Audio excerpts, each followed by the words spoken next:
Welcome to Next, brought to you by Content Labs. I'm Zelena Khan, your host, and I'm so excited to bring you season 4 with a brand new set of guests to educate, motivate, and hopefully inspire you in and out of the workplace. Throughout my years of working in tech and media, one industry I've always been really interested in exploring is gaming. It's evolved so much from the days when I was playing Super Mario Brothers or Duck Hunt. I mean, gaming is everywhere now. It's in your advertisements, it's in your social media, it's in your phone, and it's only going to get bigger. There's so much opportunity within gaming, and for the people that are developing these games, it goes far beyond just creating stories and characters. It's about the experience. Today we have Kayla Madsen, Director of Gaming at TransPerfect, to talk to us about bringing that very experience to gamers all over the world in their native language. We discuss everything from the phases of localization to the gamer experience to the future of the industry. Listen to the end for more information on how to connect with Kayla. I hope you enjoyed this episode as much as I did. I think about gaming in general, right? Or like my childhood specifically. I think about Super Mario Brothers, Duck Hunt, Street Fighter, just really fun things. Gaming has evolved so much since then, right? And I love having you specifically on the show to talk about it because as a woman, that's pretty cool too. You don't really get to see women a lot, like women as the face of gaming or women really talking about gaming out in the open. But why don't walk us through a little bit of your background and just how you got into gaming? So my name is Kayla Madsen. I've been working at TransPerfect for over 9 years. I've been in the localization space actually for almost 12. And I've always been working with technology companies. So whether that be with e-commerce platforms or launching multilingual websites or booking engines. And the opportunity was presented to me just over a year and a half ago to help lead and grow our EMEA gaming division. So I jumped at this opportunity having seen the massive growth that the gaming space had through the turmoil of COVID and just looking towards the future trends of where that was going. And I was eager to participate and learn more. I didn't really have a lot of experience in gaming prior to that, I'll be honest, besides playing my Nintendo as a child on my kitchen floor. And so it was really great to get into the space. It is a very welcoming and open space. The industry has definitely come a long way from arcade games or, handheld devices from the early 90s or late 80s. And I think that there are so many different aspects and ways that people can interact with games nowadays that it's really a fascinating and upcoming space that's really exciting to be a part of. As a woman, I think that 41% of gamers are women in the United States, according to recent studies. And that percentage gets even higher when you look into Asia Pacific. However, the typical thing is that there's only around 20% of women in leadership roles at gaming companies. So I do feel very lucky to be able to be one of the, managing directors at TransPerfect, helping lead our gaming practice and really try to make sure that we are considering the women's point of view or perspective in the gaming world. It's good to know you're also a gamer to some extent. Do you do anything gaming related now? Yeah, well, I'm not like a traditional first-person shooter gamer. However, I have a Nintendo Switch, which I love. I like to play Overcooked and Animal Crossing. I also play a lot of mobile games, Candy Crush to be to be honest. And again, I love all the traditional like Mario Brothers, Super Mario, Tetris type of games and arcade games. And our family, we have a really big tradition of playing board games. So games have always been a really big part of my family. Yeah. It's funny because thinking outside of what we consider the traditional game, I do not game a lot because I feel like I would not be able to stop if I started. Oh, let me buy this paintbrush or let me buy this wallpaper for my home. Like these are all really interesting concepts. I'm thinking about The Sims too. I completely forgot about The Sims. And I think that you see lots of examples of gamification that in all industries, it's across the board. So you have really leading companies like Starbucks, Nike, Headspace, Duolingo, right? Where they're using gamification to transform their loyalty programs, to transform meditation, exercise, learning, even marketing into something that's much more fun and engaging. And it goes to the Yeah. point E-learning of too. engagement. Exactly, exactly. So it's really touching every space, every vertical, every industry and department within companies. 3 years ago, so in 2019, TransPerfect acquired Mogi Group, which was a niche gaming outsourcing company that was been around for about 15 years. And we've spent the last few years really integrating them into the larger TransPerfect group and rebranded as TransPerfect Gaming Solutions. And their expertise and local knowledge in the gaming space and their over 400 clients really brings an added value, and also is supported by the larger TransPerfect family with our global stretch of offices, of studios, of testers or linguists. So we're combining two really special areas that are going to really help grow and support our clients in their growth over the next few years. I think that's the beauty of the gaming industry. Like it's so much, it's expanded well beyond the Super Mario Brothers, Street Fighter type of game. It's everywhere, like mobile gaming, Candy Crush. Like when Crush first came out, that was like a big deal. And you were just trying to get to the next level, trying to get to the next level. And I mean, it only makes sense that as these games gain popularity, as they expand, around the world, that people want things in their own language. They want that native experience, right? Can we talk about the difference between localization, globalization, and translation? Yeah, absolutely. So I would say that the difference between localization and globalization, for example, to start with, is that globalization usually refers to an entire business or development process, whereas localization is specifically about optimizing your product and the service for going global. In other words, it's about designing something that can easily be adapted for any language and culture. So the important things to think of there are like language, scripts, characters, date and time formats, hardware or interface design. Also, taking into consideration how easily things can be switched out in terms of icons or colors, which can mean different things in different cultures. And you also have to consider languages that have special characters or that go right to left. So these are a lot of the things that must be considered when you're talking about localization. And then lastly, translation is simply referring to, the adapting of the text. So that's just one small part, but you might need to adapt, currencies or times or dates. And those are part of the localization piece. When people think about the language industry, that they probably just shift to translation right away. But the more and more I was thinking about this episode and our conversation, I just kept thinking about gaming companies and they are storytellers, they are content creators. Um, the experience is such a big deal, right? And I think about characters and the colors that might come into play or the music that might come into play and how that affects the whole experience in one region versus another. So, I mean, can you talk a little bit more about that, like some of the new trends or what you find clients wanting more than before? That's a tricky question because since we work with so many different types of game companies, from mobile to console to PC, and we have games that are, simple puzzle games or quest games or match three games. And we might also have really heavy narrative games, right? Or narrative led games.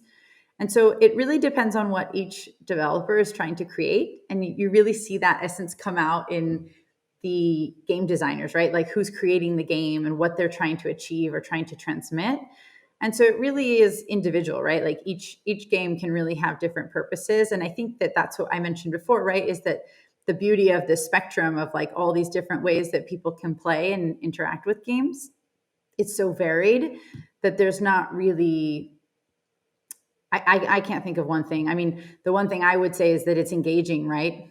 And what could be engaging for one audience might not be for another. So how do you really understand the persona or who is your target audience? And that might be in different markets or in different cultures. It might not. And then how are you really just tailoring your game to that person to make it, a personalized experience where they're going to feel really like a part of the game and wanting to play more. Yeah, like the complexities, I would say maybe just keep growing, right? Because the personas, and then just like what game you want to play when, right? So maybe on your commute to work, you want to play something a little bit more mindless. Um, Maybe after dinner, you want to play something a little bit more complex. How does the localization process overall enhance the user experience of a gamer? So I think that the localization process is a really key part to enhancing the engagement of a gamer because you have to think about how that person plays the game, right? And how they think and how they interact and what are the cultural things that they need to consider. So, like you mentioned earlier, Zelena, if there's a character, right? If it's a character based game or a character led game, are the characters all male? Are they all Caucasian males? Are they, from different backgrounds? And so one of the things, and that's not even related to localization in the sense of, translating text, but really thinking about when you're creating the game, how do you ensure, depending on which markets you want to target or launch your game in, how are you ensuring that they're going to be relevant for the players? And then, secondly, one of the things we come across a lot that even developers and even AAA publishers that I've spoken with have mentioned in recent conferences is that when smaller developers, but not even small ones, are creating games, are they ensuring that it's easily adapted later? So, for example, are they hard coding text into the screen or the images? Are they creating words in their artwork? So the reason those can be challenging is because if I need to translate that text or translate the audios or subtitles or the voiceovers, and I have hard coded text, it's very, very difficult to extract that, which can take hours and hours of development work. And secondly, it's not a great user experience, right? If I have hard coded text on screen and then later I have subtitles or dubbing or voiceover, there's just not room to put that all on there. And secondly, if there's text in artwork, then you're going to have to pay to rework the artwork every single time you need to change that text into a new language. So these are just a few small considerations that really make the user experience for the gamer better if you are planning to launch internationally. I started thinking about my nieces and nephews, you know, they play Roblox and I can't remember the other ones. But they're constantly buying things on the game, right? And obviously gaming companies are always working to monetize their game any way they can. We got a really interesting stat that said 40% of internet users will not shop on websites that aren't in their native language, and 64% of internet users said they are willing to pay more for a product if it's in their language. What are your thoughts on that stat? It's not surprising to me, actually, having been working in the localization industry for almost 12 years. It's not uncommon to see that clients or players or really, anyone who's the end user is willing to pay more if they're able to understand what they're getting, right?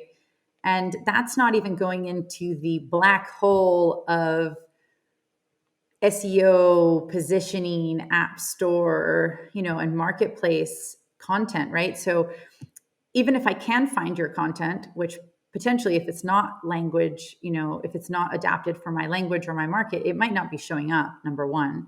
Two, if it is showing up, but I don't understand it, I'm less likely to buy it, right? Because it's just a less trustworthy channel for me. And so I see that even in myself, if I'm trying to buy something online, even an Amazon purchase or, a local shop here in Spain, I live in Spain, is that if I can't read or understand the purchasing, terms and conditions, like how much it's going to be, how much I'm going to be charged, when I'm going to receive it, or what the return policy is, it's very hard to trust that. And so I'm not shocked by that at all. I think that unfortunately, and this goes to a lot of my presentations over the last year, that the translation or localization is really left as an afterthought.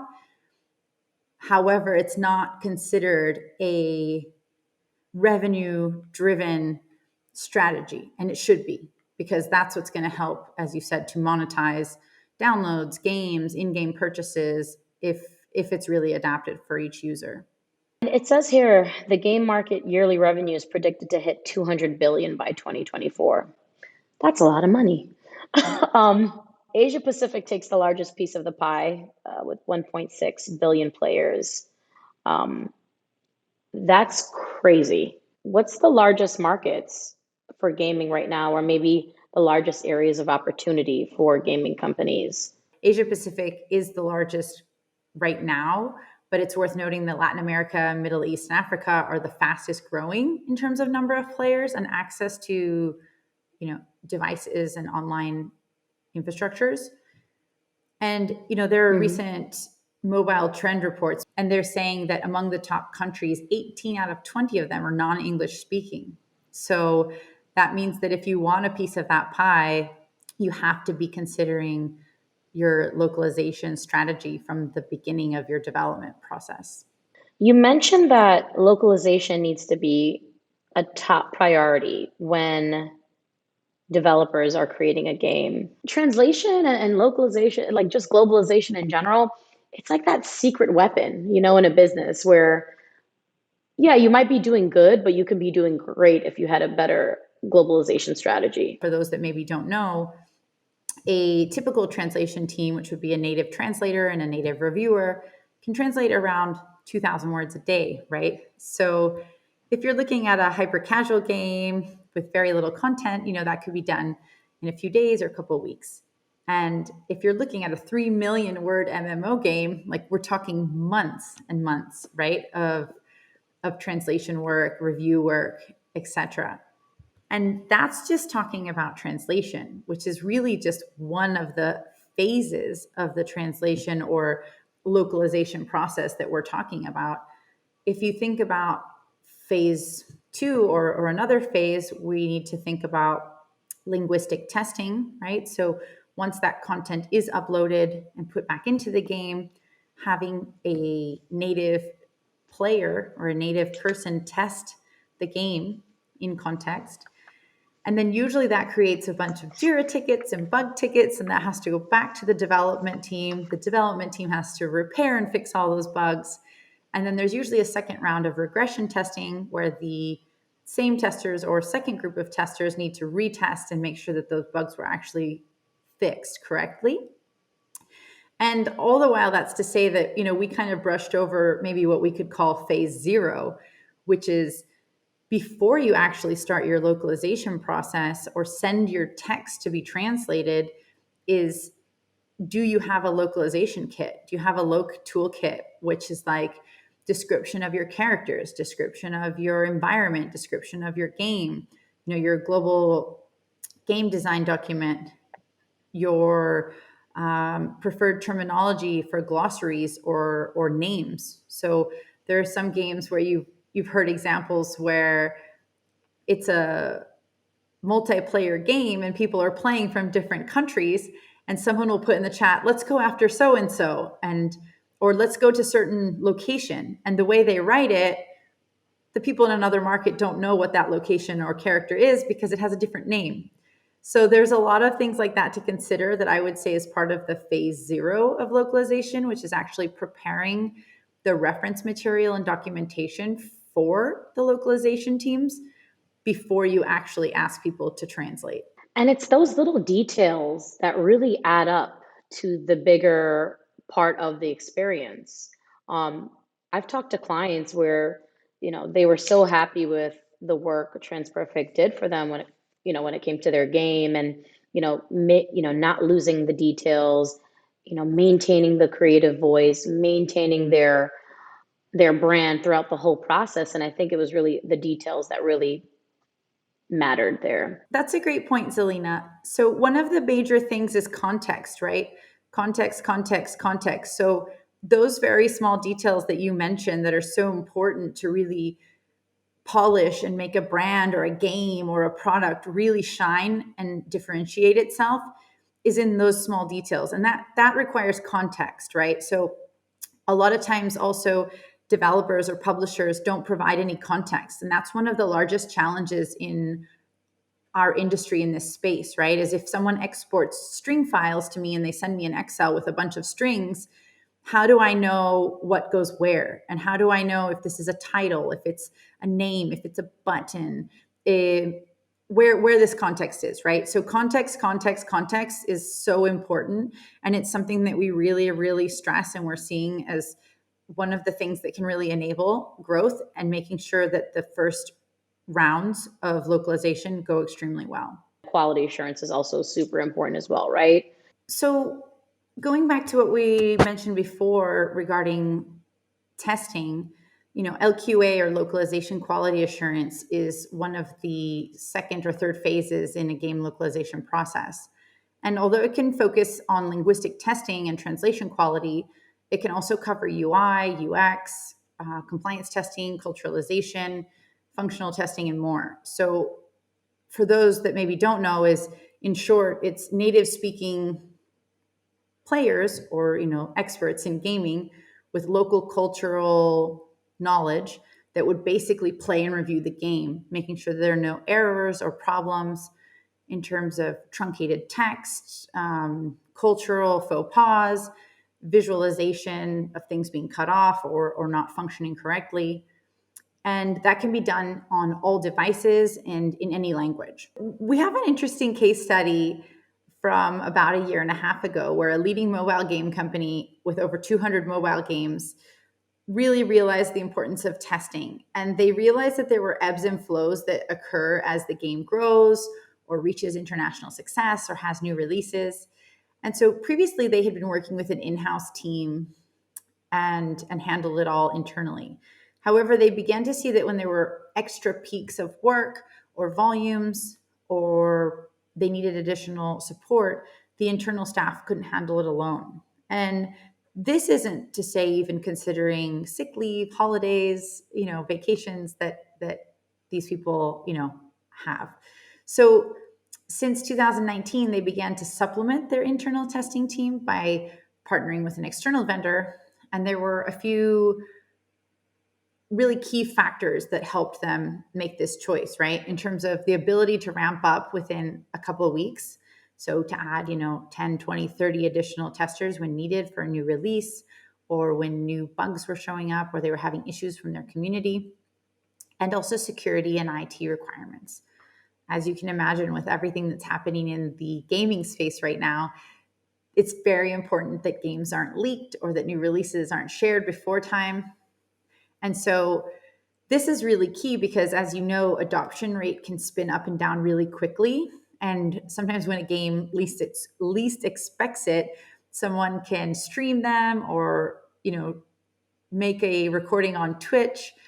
And this will essentially, get them a lot of visibility that maybe they weren't expecting through traditional marketing or advertising. Good problems.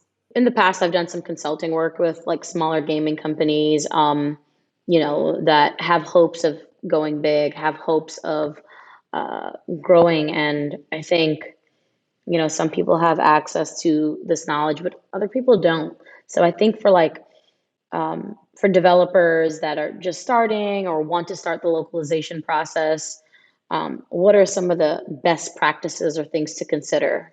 Yeah, that's a great question. So, for developers or publishers that maybe haven't gone international and are thinking about the localization process, there are a few key things I would say to keep in mind or consider. So one is probably just evaluating if their game is ready to be internationalized, as we mentioned before, in terms of can the text be easily extracted? Is there dialogue that needs to be recorded? Are there characters, icons, images, or other things that might need to be adapted depending on which culture? So, the second thing I would say is to look for a partner that has experience in gaming. It seems really obvious, but there's a lot of translation companies out there. I think the CSA's last report is like over 26,000 translation companies in the world. So don't just go to any of them. Try to find someone that has expertise in gaming specifically, both in terms of formats and expertise, and that the linguists or the testers really understand the game and and also even the type of game. So again, it wouldn't be the same a console game to a mobile game, or even a PC game. So checking on the experience and expertise there. And then third, I would say is, don't just let price be the determining factor, because sometimes I actually don't know what the saying is in English. Sometimes you get what you pay for. Yes, yes. Sometimes you get what you pay for. In Spanish, we have a saying that says, lo barato sale caro, which literally translated means the cheap turns out to be expensive. And so, looking at factors beyond just price, right? Experience, know how, if they're able to do testing or other services that might complete that localization 360 process. And then lastly, I would say the fourth factor would just be think about technology and innovation. So, we're in the 21st century. We don't need to be sending Excel files or words and sending them back. There are tools to automate the sending of content. There are tools like translation memories that can be optimized and leveraged, especially for content heavy games where the content might be repeated. And this is going to help with consistency, with prices and cost savings for the game. And also for media or audio technology, right? If the game has any type of dialogue or voiceovers, do the agencies or partners have tools where they can work to do the recordings, or work in the cloud, or reduce or eliminate a lot of the administrative or really manual tasks work that goes with that. So just looking at making sure that they have some technology and tools, and they're working with the latest tools. No, that's all super helpful, and just a lot of things that can get easily overlooked. So it's really cool that you pointed out those sorts of details. We mentioned words and colors can mean different things in different cultures. So I know you have an example of a puzzle game company that didn't localize properly. Do you want to talk about that a little bit? Yeah, well, the puzzle game example was actually more of like a missed revenue opportunity. So unfortunately, it was one of those cases where they weren't expecting to, let's say, go viral. And due to a streamer who posted great reviews about their game, it was picked up in Europe, and there was lots of downloads that started happening within a few days. However, they didn't have their app store optimized or localized for any other market, and potentially what was an uptick in a few hundred or even a few thousand downloads could have really been this huge wave they could have rode and gotten tens of thousands of downloads had they just optimized their storefront, right, and had it available so that when you searched on the app store in Spanish and French and German and Norwegian or Danish or Polish, that it would have showed up. And so that was really more of a missed opportunity. I think cute mistakes are okay to laugh at, but definitely, you know, I could see a couple mistakes getting offensive and potentially even turning off a gamer altogether. So, really important, I think, to pay attention to that. Let's talk about voice talent and how that plays a role with the gaming industry, especially when we consider all the other services that TransPerfect has, such as our media services. One of the things that I think is really interesting is that 20 years ago, a AAA game would support like 500 lines of dialogue. And oftentimes that was just in one language. And today, a typical AAA project can easily feature between 50,000 and 100,000 lines of dialogue. And so it's also not uncommon to see that these projects are fully localized and fully voiceovered in 12 to 20 languages, right? So although that might sound like a really large investment, there are a lot of technologies and tools, going back to that, like leveraging innovations in the space that can allow that to be more affordable. And that can be things like cloud recording, so having access to tools that are online versus having to bring or pay for voice talents to come into studios in major metropolitan cities. And secondly, also thinking about getting access to larger pools of talents, right? So also historically, there were a lot of voice talents or voice actors that were always used for the same roles, right? Once a really good voice actor was found, they were always the person to go to. And I give always this anecdote about a voiceover artist in Spain who voiceovers like 12 actors from Hollywood. It's always the same voice. So now we have things, well, one example is with TransPerfect's Dubbing Academy, is we have this option to recruit and leverage voice talents all over the world, right? In rural parts of any country, as long as they have good Wi-Fi access and a good microphone and recording space, we can use people to bring those characters to life. And so that's something that I think is going to make a big change in the space and allow more and more developers or publishers to really consider adapting and making those characters sound on brand in each language. Well, Kayla, you were amazing, first of all. I mean, it's great to have an episode about gaming, but also it's great to have an episode about gaming with a woman and, just representing. But thank you so much for joining us. We have this word association activity. If you're up for giving it a shot, I will say a word and you tell me the first word that comes to mind. Okay. All right. So let's put the timer on. No, we don't need a timer. It's not time. So the first word is gaming. The future. Translation. Necessary. Global.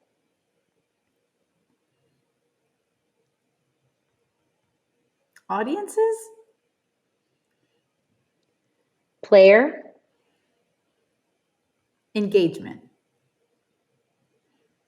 And the last one is collaboration. Metaverse. I just felt like Steve Harvey in Family Feud. We polled 10 people. We just and the top polled answer. 100 people. Yeah, the top answer is no. Kayla, you are amazing. Thank you so much for taking the time to speak with me. If people want to learn about TransPerfect Gaming and the services that we provide, or just to learn a little bit about you, where can they go? Yeah, well, thank you so much for having me. First off, I really appreciate the opportunity and it was great to chat and share more. You can find more information about TransPerfect Gaming Solutions on our website at transperfect.com/gaming.